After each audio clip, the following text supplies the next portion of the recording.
Coming up next on Cooking on the Wild Side.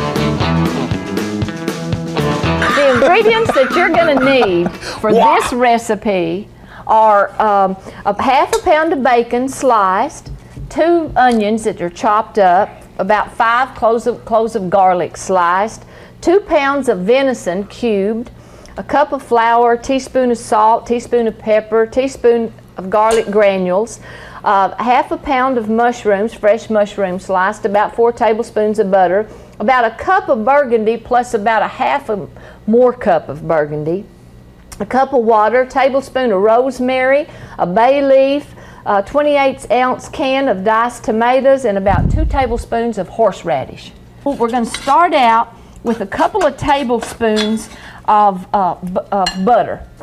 Put that in there and let that melt down, and then you'll just have to add butter as you're cooking your venison. Oh, we're getting ready to cook the venison next. And what next. we've done is we've taken our salt, our pepper, our flour, and our garlic granules and put them in a little sack like this.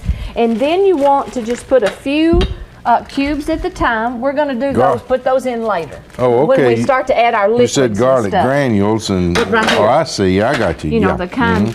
Yeah, not the fresh garlic. This has fresh garlic and whoopie-doo. Dried garlic. Yeah. Toss those around like that, and then just put them in your pot, and see you've got this wonderful flavors in the bottom of this. Ooh, yeah. And then just brown them a few at the time. Now, browning a few at the time is actually very important.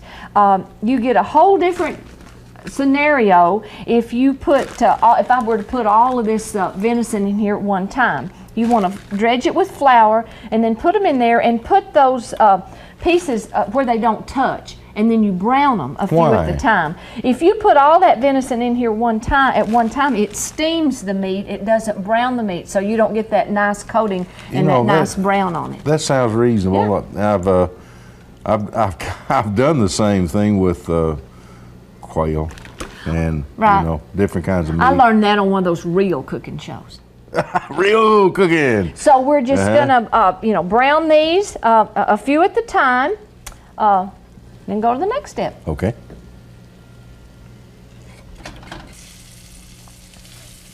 Well, as you can see, John, these are browned pretty nicely. Phyllis, will that batter stay on those pieces? Yes, it will somewhat. And the nice thing about using flour like that is it's going to thicken your stew. Yeah. So we've taken all that venison out, and now we're going to do what they call deglaze this. So this is where that 4th cup wine comes in. You want to pour that in and really let it sizzle. Yeah. And what that does, ooh, smell that smell. Oh. What that actually does, if you'll look at the pot, is it takes all those goodies off the bottom.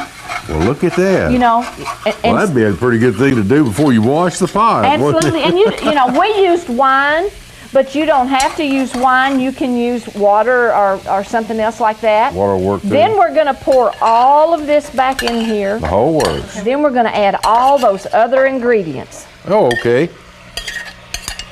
How do you want them? Well, the first thing I want is that bowl of mushrooms. Right there, please. Oh, yeah. Saw that a while ago. These are sliced. We're just going to put those in there. And then if you'll hand me, just hand me as we go all those ingredients. I'll just dump in. Here's I'm worried the garlic. about there. And is that the bay leaf The garlic and the bay leaf. Okay. Just let me mix these around. Kind of get this started. Then that is rosemary, and what I need, what we need to do is crush it and get that get those flavors going. Okay. While you're doing that, I'm going to add our tomatoes, and I'm going to add about a cup of water, and then about a cup of Burgundy wine. How fine do you want to? Oh, not very. You just kind of want to stir those smells up. That'd be great. Did you ever notice that smells kind of like a lemon? Well, I guess. Smells like rosemary to me. Smells like rosemary, doesn't it? Okay. And then the last but certainly not least ingredient is horseradish. And the spoon won't fit. Take the handle. Oh, we're guessing about 2 tablespoons of horseradish. And this may seem strange to you, but I promise it's going to turn out good. Well, I just wonder what it's going to be like. Well, you're going to get to find out. And I guess I will. We stir this all around. We're going to bring this back to a boil. Then we're going to put the lid on this and let it simmer. You don't do any salt and pepper? We've had salt and pepper in the, and I like the salt and pepper later. Okay. Put the lid on that, let that cook for about an hour and a half. Lucky hunter. Lucky hunter stew. Lucky is the hunter who harvests the game. So here we go. Lucky hunter stew.